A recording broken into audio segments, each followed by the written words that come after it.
Advancement League live broadcasts. My name is Joseph Osemudiame Mawuli Orupe, and joining me today is the president of the Benin Empire Advancement League, Mr. Dele Bello. Good afternoon, everyone, and a good morning and a good evening, according to your time. My name is Dele Bello. I'm the president of the Benin Empire Advancement League. So you are welcome to our show. Thank you, sir. Yeah, thank you very much, Mr. President. We'll probably just be discussing two things that happened within the past 10 days as regards happenings within the Benin Empire geographical enclave. I think first, that is one of the issues that is of interest is the issue of the insecurity we witnessed in the robbery of the 5 banks in Uromi. Yeah. Some few days back, more than a week now. And then the other issue I also wanted us to discuss was the visit of the Ga, traditional ruler. I think he paid a visit to the Oni of Ife, and that has created a lot of back and forth arguments. The Benis believe the Oni of Ife is economical with the truth, and the Oni of Ife has used the visit as an opportunity, to further establish, their age-long lies that Gans are actually from Ife. And so these are the two things we'll be discussing today. And Mr. President, I don't know if you want to take the first shot, but this time let's first talk about the security issues and the robbery that happened in Uromi land. Okay, thank you, sir. As I said in my previous live broadcast, the failure of our governor, our deputy governor, and other stakeholders in Edo State to address the issue of bank robbery, the issue of kidnapping, the issue of courtesan, the issue of herdsmen will not make Edo to develop. As I said before, I am still calling on the governor and the deputy governor to appoint a commissioner of security affairs who will now specializes on the security of Edo State. We know we have one of the advisors to the governor who is in charge of the security, but that is not Mr. Aruna. Yes, that is not enough, because our security needs to be funded, not just pushing it aside, not just appointing an advisor. It needs to be in forefront of everything we are doing, because a state without security cannot develop. Let's just talk about the bank robbery alone. yes, sir. A bank robbery that took more than 3 hours, Yes, robbing 5 banks, more than 5 banks. yes. How can this happen? There was no single policeman that very day. Yeah. At the scene. You can see our brothers and sisters running scatter and haters to take cover. Yeah. These people, they were transporting the money they stole from the bank. Yeah. After 3 days, the commissioner of police came out and said they recovered 3 vehicles with about some millions. How can this happen? This cannot even happen in one of the, let me say, remote place in the world. Such a thing cannot even happen. How can we say we are having a police force? We have the DSS, we have the whole security apparatus. Because Uromi It's not a small village. Rome is a town, it's a city. Yeah.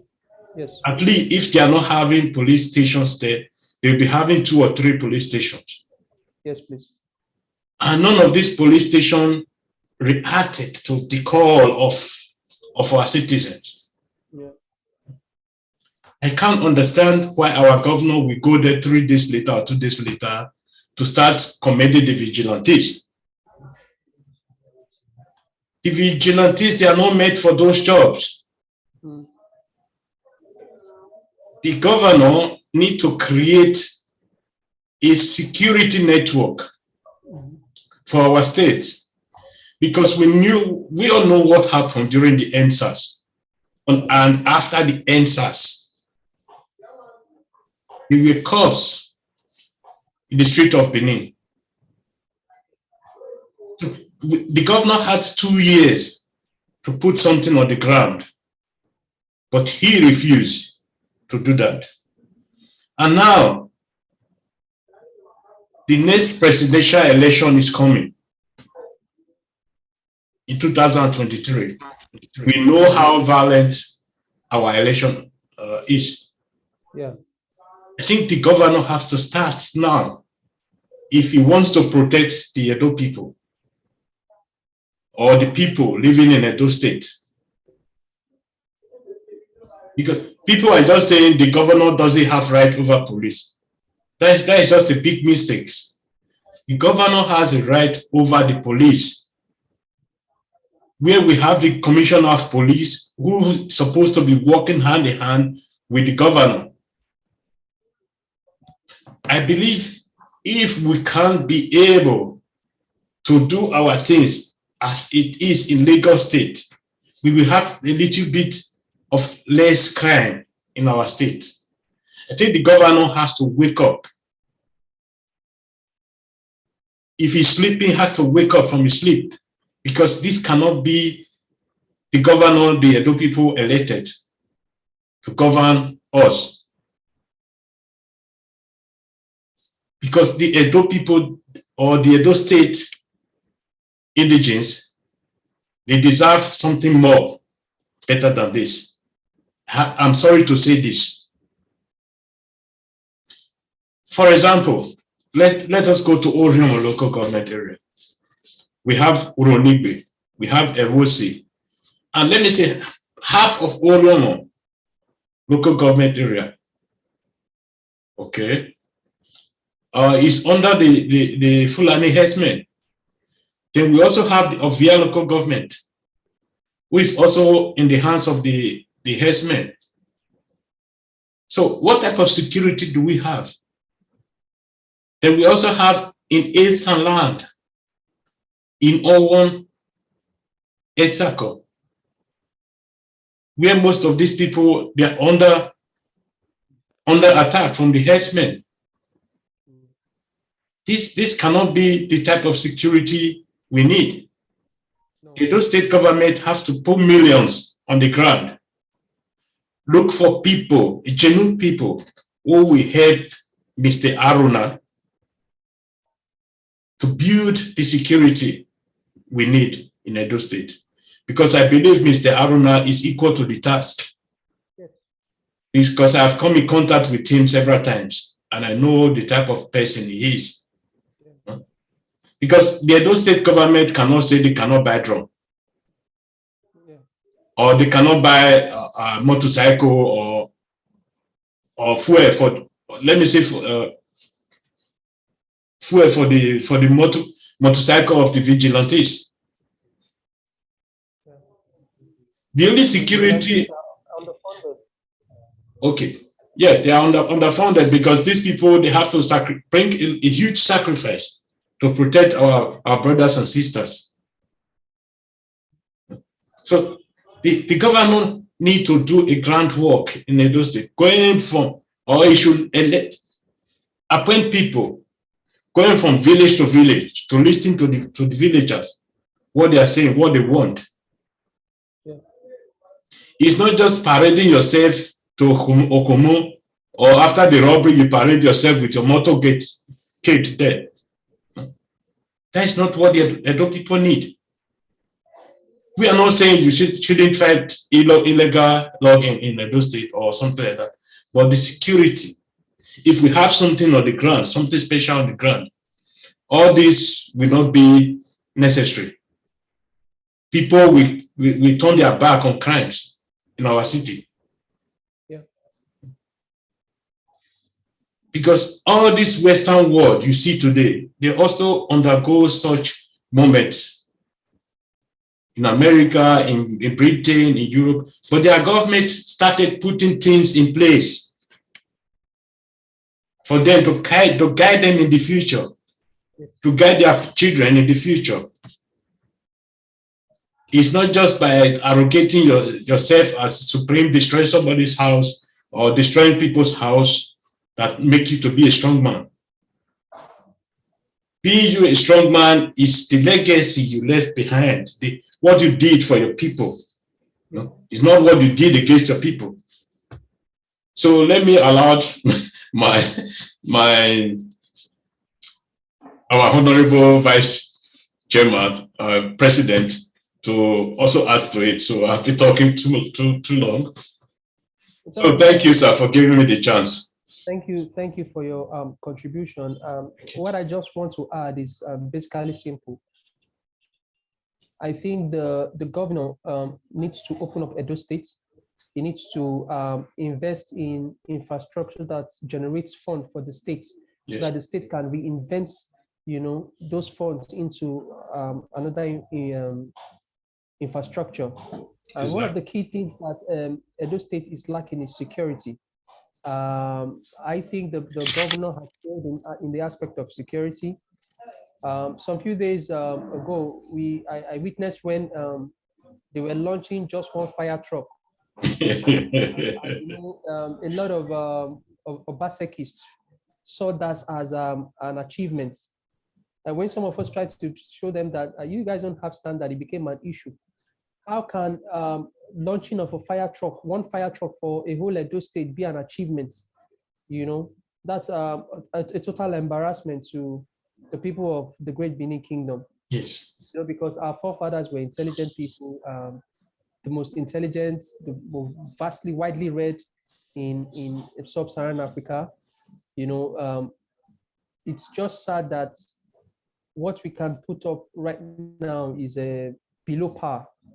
Exactly. On the issue of the robberies that took place in Uromi, it is a disgrace that for over three hours, people could just rob from one bank to the other using heavy weapons, and killing people in the process, including a very young female police officer, just a very young girl, cut down her life was just cut short by these people. And all the commissioner of police could tell us was that some monies were recovered. First and foremost, if we had a serious governor, he should have demanded the resignation of the commissioner of police with immediate effect. Exactly. First and foremost, that's what he should have done. Secondly, if we had a governor who was on top of issues in Edo State, he should have had feedbacks when the crime was going on, because it's more than was more than 3 hours. Yes. And how could criminals overrun a part of a state for over 3 hours and the president didn't even know about it? If the president knew about it, the question then would be, did he mobilize the security chiefs to the scene? If he did call on the security chiefs, then the question now we will now ask is, why were they not on the scene? You understand? There are so many questions we could ask, because I have said it and I will say it again. When there is a crime of this magnitude in anywhere in the country, the security agents should be held responsible. Yes. Because criminals will not have such boldness to go and raid 5 banks. We are not talking of 1, we are not talking of 2, we are talking of 5 banks.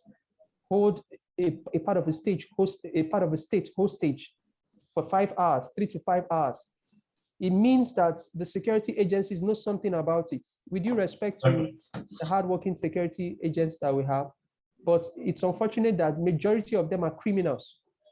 That's just the truth. Majority of them do not abide by the law. Majority of them are not, they don't do what they were employed to do. And the security agents must understand that we are their employers. We employ them to secure the state. It's not the other way around. We see the same security agents breaking down houses, arresting boys, throwing them in police station, extorting them. Yes. But when it comes to the real issues, they disappear. And that begs for we need to begin to question, what are the security agencies doing? If we do not have police, let's know we do not have police. Because you see, when the robbery was going on, the vigilantes actually mobilized themselves. But they had to maneuver, because I saw one of the pictures where the vigilantes came, but Yes. had to maneuver because I think the armed robbers realized that the vigilantes were around, and they drove down to the position, to the area where the vigilantes were said to have been at that time. And they came, if you see them, massive. So the vigilantes had to maneuver, because if they hadn't, it probably would have been a massacre. You understand? And these are vigilantes that the governor invests next to nothing on. We do not have armored personnel carriers. We do not have a well-structured security architecture in Edo State. How then do you want to fight crime? These are the issues. And I feel the DSS should bow their head in shame. Yes. Because the only thing they seem to be is an attack dog for the politician. That's all what they are. The only thing they know how to do is to hound citizens, hound civilians. But when it comes to combating crime, they are nowhere to be found. That's the reality. It's not as if one is instigating the people against them, but this is evidence-based. There has been too much crime in the country, and the security agencies did not respond. The DSS didn't respond. The police didn't respond. These are evidences. So anything we talk about that are based on evidence. It's not as if we just want to talk.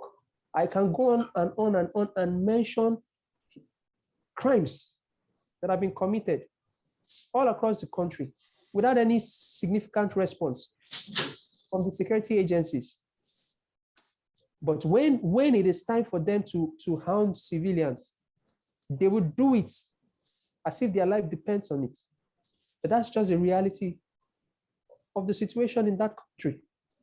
And it's so sad. And I think also the people must begin to take their destiny into their hands. They must begin to realize that they do not have a government. Yes. They do not have a government at all. I think they ought to realize that by now and start backing the vigilantes and every other security group. I think that's the only way forward now, sir. Yes. Thank you, Honorable Vice President. Yes, just as you said, our people have to come together to empower the vigilantes, even the hunters in the village, because that is the first step of information, providing information to our security force or security people, because these are the people who know where the herdsmen are in some of the villages. But when you look at the whole issue, how will a hunter sacrifice his life for nothing when he has family at home? So we also have to look the other way around. Why people are refusing to do something? If the governor can put this vigilante on a pay list, giving them only just little for them to buy, maybe let me call it fuel, because Nigerian people, they only call it fuel. Fuel on their motorcycle or their vehicle. I think many people will support the vigilantes, even provide them good training, give them a good police training. I think they will do the job 5 times better than the police, because Nigerian police is not functioning where it's supposed to function.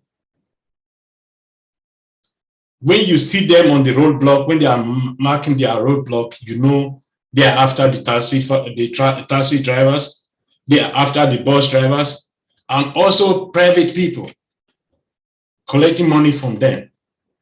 We can see what happened. There's a video that was sent to me a few days ago. We can see what happened to this young man, where the police were trying to force him into their boot. How can a whole police force of a nation just go low to that extent without consequence? Or how can a whole police force go low, holding a plate of rice for a wife of a commissioner or a wife of a councillor? These are not the job our police force need to be doing. They need to be doing their job protecting our citizens. They failed in Ekboma. They failed in during the SARS or after the SARS. They failed us. They said they are not working, but they didn't left their salaries for us. They collected their salaries. So we have to start asking questions. Do we need to reorganize, to rebuild the Nigerian police force?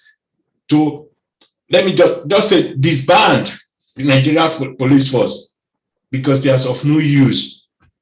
They are only there for fancy, for the politicians and the rich men, for the apostles, for the Reverend Father.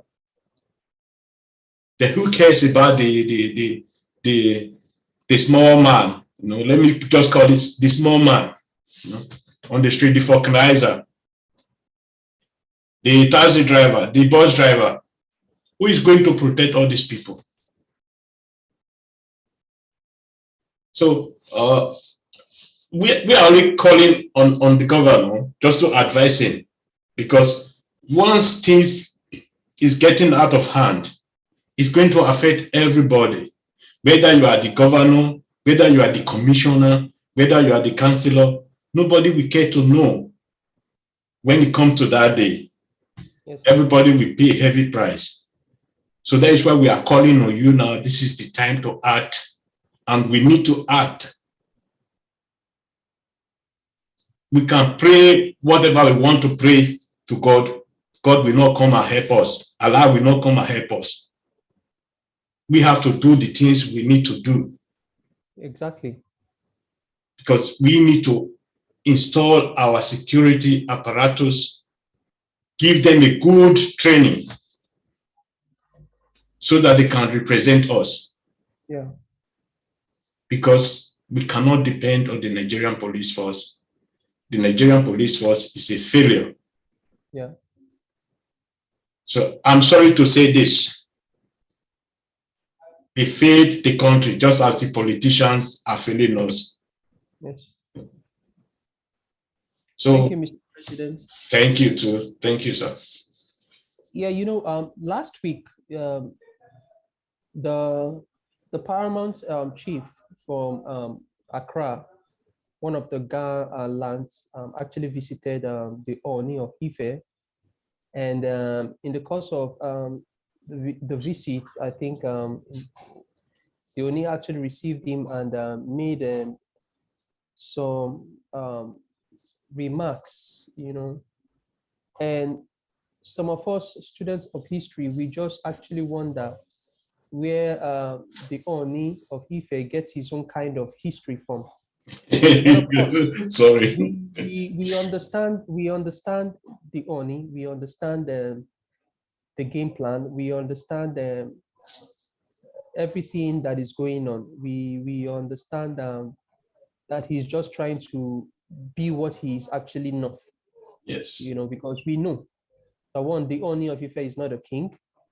By history, the Oni of Ife is a priest, and he cannot be said to be a paramount king in the land of the Yorubas.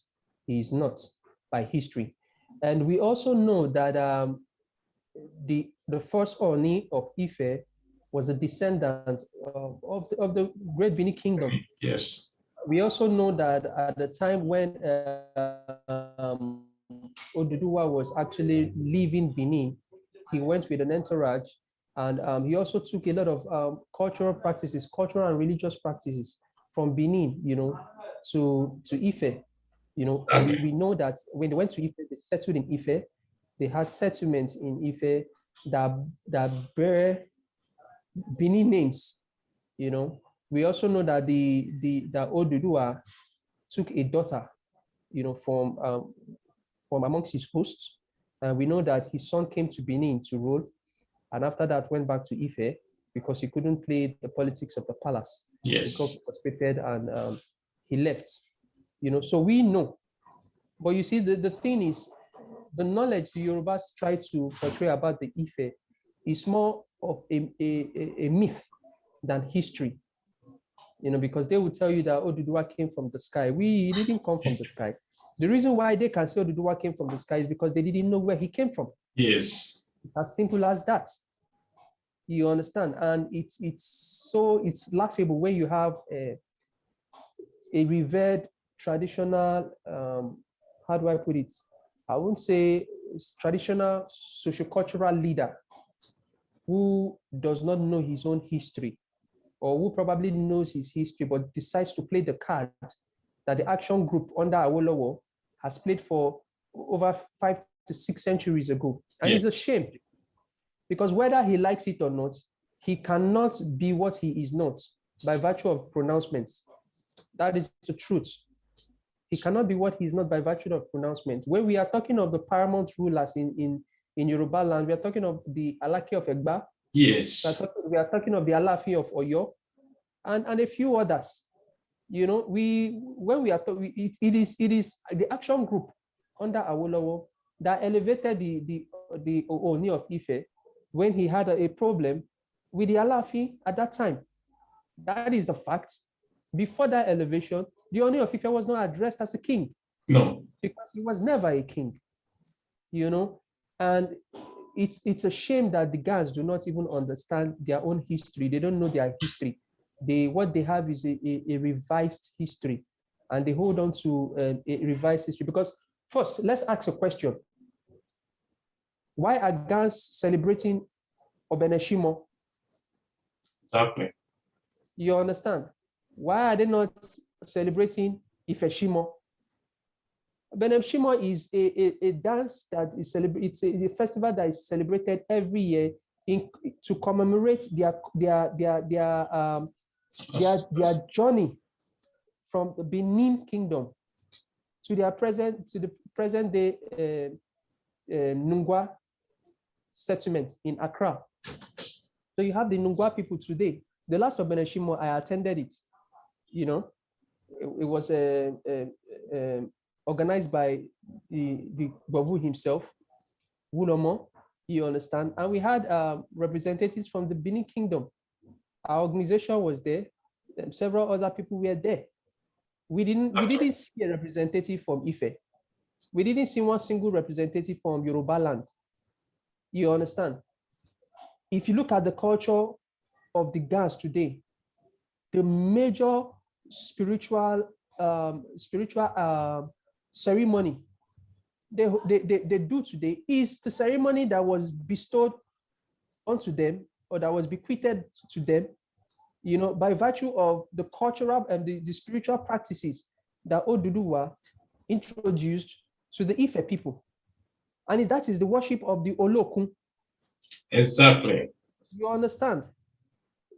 And we can go on and on to question a lot of things about the things that the Yorubas say. But that's not for today. We know historically that Oduduwa left Benin to a place called Uhe, which is now Ife, and practiced spirituality because he was a priest that worshipped the ocean deity, Okun. Okun is not a Yoruba word. The Yorubas must first understand that it's not a Yoruba word. Yes. There are a lot of things about the Benins that they had actually adopted and tried to claim that it's Yoruba. It is not a Yoruba word. We know that historically in southern Nigeria, straight down to southern Cameroon, to Gabon, and a little bit of Equatorial Guinea, the Benin Empire was held influence, had the influence, had the whole authority. If the king was not paying tribute, he probably was under the Benin Empire. Straight down to Lagos. Just like a lot of Yorubas today try to claim Lagos, Lagos does not belong to you. It belongs to two sets of people. Yes. The Benin's, who control this Eko, Lagos Island, Lekki, and all those places down to Badagry, and the Aworis, we could also say closely knitted to the Ijebus. The Ijebus themselves, who we know historically are an offshoot from the Benin Kingdom. Yes. So all these revisionism that these people are trying to do clearly shows that they don't even know their left from their right. Exactly. And that is why the Gans and Evers must begin to ask questions and begin to, retrace their roots. For instance, when General Isida Home was embarking on an expedition, he moved from Lagos with an army of Esa men and an administrative group of Benin men, because historically the Benin's were more of administrators than warriors. The Esas were more of warriors than administrators. But these two groups work hand in hand. And it is established, it's established all around history. And so these people moved to present-day Benin Republic and settled in a place where today it's called Dahomey, that enclave, before they adopted it to give it a national, give that name, use it for their own, how do I put it now? Give their country a national identity, which was later changed from Dahomey to Benin Republic. Now, if the Yorubas are claiming that it is their ancestors, that founded Benin Republic or some part of the southern part of Benin Republic, then the question we should ask them is this: why is that place not named Republic of Yoruba Land? Why is it not named Republic yes. of Ife? Why is it not named Republic of Ijebu? Why is it named the Republic of Benin? Yes. Because the Beninoans understand their history. They know that they are from a place called the Great Benin Empire. Yes. And the Gans and the Evers must also realize that they are also offsprings of the settlers in present-day Benin Republic. For instance, when Ayi moved from Benin, he moved to a place called Noche in Togo, and from Togo moved to the Volta region. And from the Volta region, there was a lot of groups. And from the Volta region, basically in Anglon, a place, the Anglon settlements. And from the Anglon settlement, another set of people broke out again. Yes. So we have the Anglons, we have the Vedomes. You understand? Then we had people who went further, the Gardangbes. Then we had the Gans themselves, who went further into the seaside, down to the seashores in Accra and all that. And we had another set of people who moved to Osu, another set of people who moved further down towards close to the lands of the Fantis. You understand? And these are facts. These are empirical facts that these people came from a certain, they had a certain roots. There's a certain progression in their transition, in their journey to Ghana. And we have seen calculated attempts by people from Ife, people from Oyo, people from Ogbomosho, trying to distort history without even providing any empirical evidence to back up their claims. For instance, Va in Ewe language is come. Va in Isa language is come. It's come, yes. We have Aigbe. We have Ai in Ewe. In fact, Aigbe, which has a different pronunciation in Ewe, actually means Ai, brand. or i.e. took off. If you go to the Anglo settlements today, there are cultural practices that they still practice today that is closely knitted to what is being practiced in Esan land. Exactly, yes. Today. So these things are there. If you look at an average Everman, he has nothing close to the cultures of the Yorubas. Never. Everything about them clearly shows that they are descendants of Benin. Everything about the Gans clearly shows that they are descendants of Benin. But you see, this is what happened. During the British punitive expedition, the British came and razed down Benin, destroyed the empire, dissected its influences, and employed certain people from Delta, namely the Shekiris. Yes. And certain individuals from Yoruba land who started rewriting history. And one of that personality is the late Bishop Ajayi Crowther. Exactly. He was the one who rewrote history from the Yoruba's perspective, from his own view, world view, or his, how do I put it, his sociocultural view. And that is the truth. And the influence, because the influence of the Benin's waned, it was, the Benin massacre and the whole destruction of the empire was a heavy blow on the Benins. Yes. And the Benins are still actually recovering from it today. And so this shock, while they were still trying to recover from it, you had another set of people who were dining with these criminals from the British Empire. We had co-conspirators, who came, work with the British to rewrite every history. The question is this: when Ovareme was exiled to Calabar, why did the British not amalgamate the northern and the southern Nigeria together? Why did they have to wait till 1914 when Ovareme died? Yes. Before they could amalgamate the southern and the northern protectorates to form one entity called Nigeria? It is simple, because at that time, the British knew that they didn't have the legal documents, the authorization to carry out that act. And that as long as the monarch was alive, though exiled, they couldn't, do some certain things. You understand? And these are issues that the Benin man himself must begin to stand up and begin to talk about. Yes. Because we are beginning to lose so much influence due to the viciousness of our Southwestern brothers. And it's an agenda. Because if you look at it, and I keep saying it, the Benins are the third largest tribe in Africa. Exactly.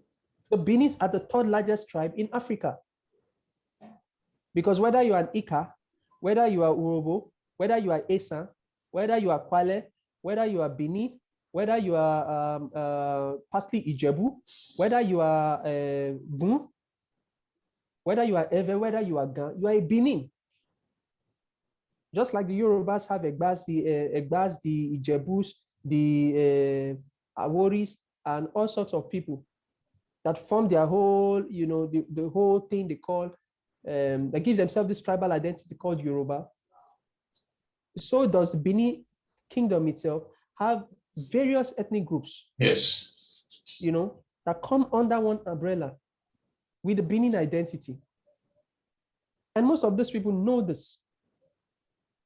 And so what they try to do is to break the influence of the Benin kingdom.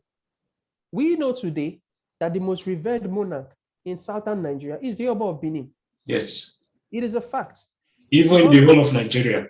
The Oba of Benin visited the Alaki of Egbaland some few days ago, and we could hear from the monarch himself. He made his position clear. Yes. that the descendants of Bini were in Egba land. The descendants of Bini took Egba daughters for wives. And he made it known. You see, there are certain monarchs in Yoruba land who could still tell the truth. But for whatever reason, the Oni of Ife is just basking in his own illusion. You understand? He's enjoying this whole, I don't understand. I don't even know the right word to use right now. He's enjoying this whole lies. And he's enjoying it because he knows that his people are not discerning enough. They don't even want to know the truth because they were all brought up with that mentality. Yes. It's an agenda to position yourself as to be more superior than others. The Benin man doesn't want to be superior, to be seen to be superior to a Yoruba man. He's not interested in that. He just wants to live his life and do his own thing, and that's what a lot of people don't understand. It's not a contest, but these people just want to go on distorting history and invading people's area of influence just because they want to position themselves to look as though they are what we know they are not, because clearly he's not. Before I'm going to take the Oni of Ife serious, I have the Alaafin for you to take serious. Yes. There's the Alake of Egbaland. These are people we know. We are not talking of political obas. We are talking of people who we know have been kings, monarchs, right from the days of old. We are not talking of people who were elevated by politicians. No. We have history there. Yes. When we are talking about the real kings in Yoruba land, we know the real ones. And that is just the truth. So the social media monarch can go on doing what he wants to do. Yeah. But you see, each time he comes out to distort history, we are always here to remind him that, no, you are wrong. As a spiritual leader, you should not be seen to be distorting history. You should not be seen to pervert truth. It takes away your credibility. Exactly. You understand? And I also want to ask that the Benin, the monarch, the palace should be proactive. We need the secretary to come out and always disprove most of these things. Come out and state the position. Because when most of these things are thrown out there and we do not respond, a lie that has been told several times becomes truth. What is it? Begin to accept it as truth. And it's really, really disheartening that today an Eber man thinks he's from Ife. But he cannot even prove his link to Ife. Yes. Meanwhile, he speaks a language that is closer to an Esa man, but he thinks he's from Ife. And when you look at the Ewe language and the Yoruba language, it is miles apart. Well, Mr. President, that's just how it is. Okay, let me add a little to the issue of the Ga and the airways. With the Benin, we can trace some of the Ga people. We can trace them to their villages in Benin, as we are talking now. Most of the Ga people left from the EC, the place called EC. And some of them also left from the place called Egbede. Yeah. And these are typical Benin people. Yes. So there are a lot of them like that. Even there's a place before called Ebohen. Yeah. Some of these people, also Ga people, also left from that area. Because when you look at the whole history of the Ga people, you can always say almost 99% can trace their history to some of their villages where they originated from in Yes. Benin. Yes. So when the Oni of Ife, because I have to put this clear to him, anybody that visit Oni of Ife will always claim those people belong to them. I can remember when when one of our Orobo brothers visited Orobo brothers king visited the Oni of Ife, he did the same thing. Yeah. When the whole world know that Urobos is typical Benin people. Yeah. So the Oni of Ife is fond of arrogating this system. Everything that's moved belongs to the Yoruba. Everything in the world belongs to the Yorubas. This is a sign of inferiority. Yes, it's an inferiority complex. You don't claim things that doesn't belong to you. The sign of greediness. When people are too greedy. The Beninese, they know themselves. Yeah. Even most of the gas, they know exactly where they came from Benin. If you watch the whole ceremonial system of the Ga people and the Ewe people, then you will understand. If you go to Togo today, you will also understand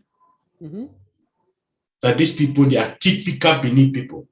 You see, it's even an irony, Mr. President. The Oni of Ife is not claiming the people in Togo, but he's claiming the people in the Volta region and the Gas. Meanwhile, the people in Volta region and the Gas came from the people in Togo. Yes. So how do you jump the people in Togo and jump to Ghana? You know, he has an aeroplane. He can fly over to those places, you know, without making a stop there. It's disheartening and embarrassing. Yeah. A man in such an office, you know, can come out to say things that are untruth. Yeah, the worst of all, the latest is that there are some certain set of people trying to distort the bite of Benin, the bite of Benin. I think the Oni of Ife might have his finger on this issue also, because the bite of Benin, everybody knows who the bite of Benin is. Mr. President, the thing is, whether they like it or not, if you look at the world map, it's still the bite of Benin. Yes. And there is a reason why it is called the bite of Benin. Because at that time, the Benin kingdom was the most influential kingdom. Yes. In sub-Saharan Africa at that time. There is no two ways about it. So whether the IPOB, the Yorubas, Mr. Man from Ife, and all those people want to try to distort this thing, it does not change the fact that the world recognizes the bite of Benin. Yes. All what they are doing is revisionism. If you say Ife was a great kingdom,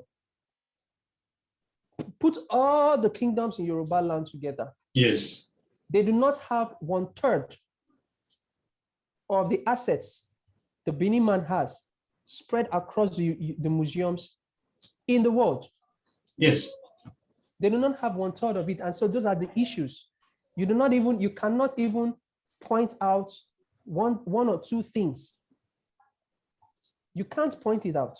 No. You know, we know Ishango is a Benin deity. Yes. All these things, you know, in the Benin of old, we had cults for deities. Exactly. We had those who worshipped Ishango. We had those who worshipped Yolokun. We had those who worshipped all sorts of people. Yes. You understand? We know the meaning of Ishango, but Ishango does not have a meaning in Yoruba language. Yes. It doesn't. If I should add to it, Olokuname. Olokun is the god of the ocean. Yes. Obaname. No, people should know that. Then we have what is called Avanukun. That is the thunder. Yeah. And we also have something for the lightning, you know. Yes. So, or the god of Ogun. Yeah. We have, people should understand, because all these deities was brought to the Yoruba land by our son. Yes. You know. Or there's something called Ogwega, Iha, you know. So people should understand this, because these things were already in Benin, they were existing in Benin. It is our people who brought it to Yoruba land. Yeah. Most of them from our own son, and most of these things also from our own people who went to Yoruba land to go and fight the Yorubas. Yeah. Because you see, that's the reality. People really do not understand these things. And the reason is, it's either they have closed their hearts to the truth, Yes. or they are just being ignorant, you know. And that is why it is very important for Benin groups, Benin sons and daughters, to begin to speak up and set the Yes. record straight. We ourselves need to begin to research and do more talking as regards to Exactly. our history, our culture, and our spirituality. You understand? Because it is only in Benin land today that you find a high population of Gans and Eves. Yes. The question is, why are the Eves so comfortable in Benin, not in Yoruba land? Yes. Not in even Lagos? Why are the Gans always more comfortable in Benin? It is simply because they feel connected to the land. Yes. It is a reality. They feel connected, more connected to the land, you know. And it's our responsibility as descendants of Benin to reach out to our brothers and sisters, you know, just like the Benin Empire Advancement League is already doing. Yes. You know, I can say this is the only pan-Benin organization that has sons and daughters of the Benin Kingdom spread across Africa that is fully represented in this organization. We have the Gans here, we have the Evers here. You know, I myself am an Ever. We have Asans, we have Ikas, we have Urobos, we have all sorts in this organization. You know, and it shows that we really have done so much, though we know that we have so much to do. Yes. You know, Exactly. and we are also calling on other brothers and sisters. You know, once you are an Esa, you are an Ika, you're a Kwale, you are a Gun, you are a Gan, you are an Eve. It really doesn't matter. You're a Gadangbe or whatever you want to call yourself. You are welcome to this organization. This is your home. You know, people should begin to we should begin to close the gap. You know, as descendants of the great Benin Kingdom, we should begin to close the gap. We should begin to work together for our socioeconomic progress as descendants of the great Benin Empire. You know, I think our people must understand that this is the time for us to begin to, you know, project our identity. You know, rather than our ethnicity, we should project our tribe, yes. our identity as Benin people. You know, I think this is time for us to begin to identify with our Beninness. Whether you are a Ga, whether you are an Ewe, whether you are an Issa man, you are a Benin man. Exactly. That is the truth. You know, because history does not know an Ewe man, it does not know a Ga man. No. History is more favorable to the Benin man. So it is more favorable for us to identify with our Beninness, which is greater than every other individual ethnic story. Nobody is saying you should shed your ethnicity. I'm an Esa man, I'm an Ewe man, but I also know that I'm a Benin man. Exactly. You understand? And we have Gans who are Gans, you know, who also know that they are Benins. We have Ewes who are Ewes who also know they are Benins. You understand? Same thing with the Urobos. Even the traditional ruling house. Yes. Of the Shekiris, whether they like it or not, they are Benin. Yes. They have to know this. Sorry, all these running around by all these 50s is not going to work because we already know who is who. Yes. And that is why today the Oba still remains the only king in southwestern Nigeria. Yes. That has had more traditional rulers pay homage to him more. From the southeast to the south, we have had all of them come back to identify that this is our roots.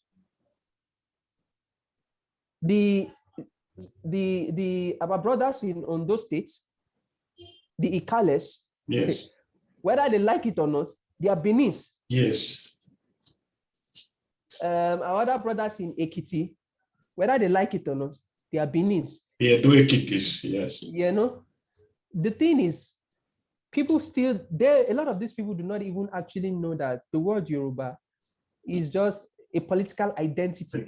They don't know. Sorry. Certain people, you understand? It's a political identity. A Yoruba man, if you ask them today, what's the meaning of Yoruba? They can't even define it.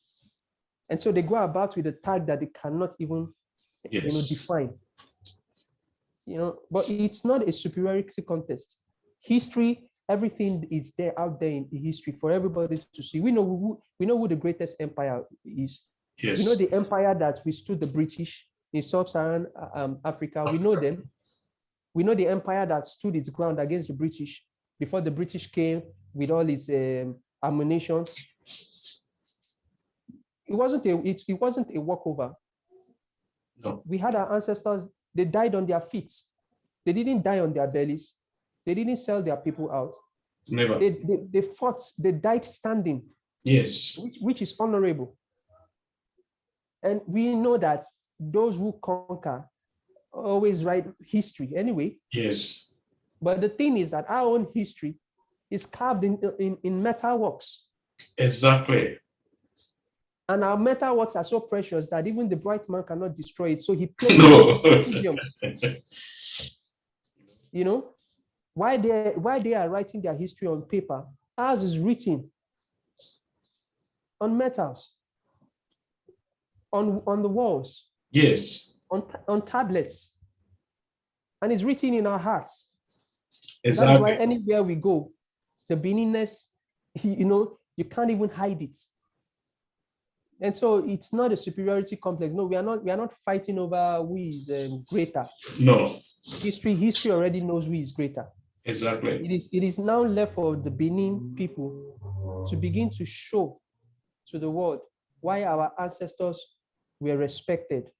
We need to begin to project that intelligence. We need to begin to show that we've got knowledge. We need to begin to show that we are people of integrity. We are honorable people. Yes. We need to begin to exploit our talents and use it for the right thing. But you could see that in America, the most brilliant family in London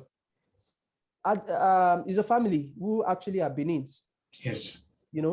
We have great sons and daughters of the Benin Kingdom doing great things in America, in Canada. We have inventors, and it's even in history that a lot of the Black inventors, were taken away. Yes. From our land. People who have traced their roots back to the Benin Kingdom. So there's a lot of things that we could talk about. We could go on and on and on. Yes, we are going to be having a lot. Yes, it's going to come in series because it's not something that we could discuss one day. Yes, it's going to come in series, and hopefully by the time the Alliance studio is fully functional, we would have a lot of this content out there so that people can actually have it. Go on YouTube, you go on Spotify, you go on SoundCloud, you download the podcast and listen to it, and you teach your kids, you give them these historical materials so that they can listen to it also and know where they are from. You understand? Because Western civilization is beginning to threaten our own civilization. Yes. You understand? And we must begin to tell the world that we were not living in caves. Yes, we were not sleeping in trees. We were not sleeping on trees. We had a working system. The Benin Empire was a republic. Yes. Before the British came. The Oba had the ability to mobilize within 48 hours. A standing soldier of over 100,000. We had a standing army. We had a standing navy. You know, so, and you see the greatest mistake, it wasn't a mistake because it's just the nature of a Benin man.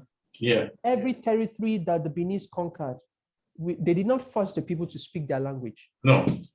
We didn't, because we believe people have the rights. Yes. Of self-determination. We believe people have the right to be identified the way they want to be identified. You know, and that's one of the problems, because if the Benin Kingdom had first people, you know, to speak the Benin language, probably maybe 40% of the of West Africa today will probably be speaking the Benin language. Language, yes. You understand? So, well, Mr. President, that's just it. Okay. I believe with time we would have more materials out there for the people. Okay, sir. Thank you very much for hosting me today. And I really appreciate. Yes, as the Vice President said, a lot is coming. Maybe today I will still be coming out again because I want to send an appeal to the European government, especially the government of Poland, for our Black brothers that are stranded or still stranded in their borders, because we have to be calling on them, because they don't have to treat our people as a third-class refugee. Yeah. Because that is what is going on. It is not just against our people alone, because I can see some Asians also treated in that way, but not in the manner they are treating our Black brothers and sisters. Yeah. So I will be coming out again because I want to put some documents together so that I can call on this government to help our people.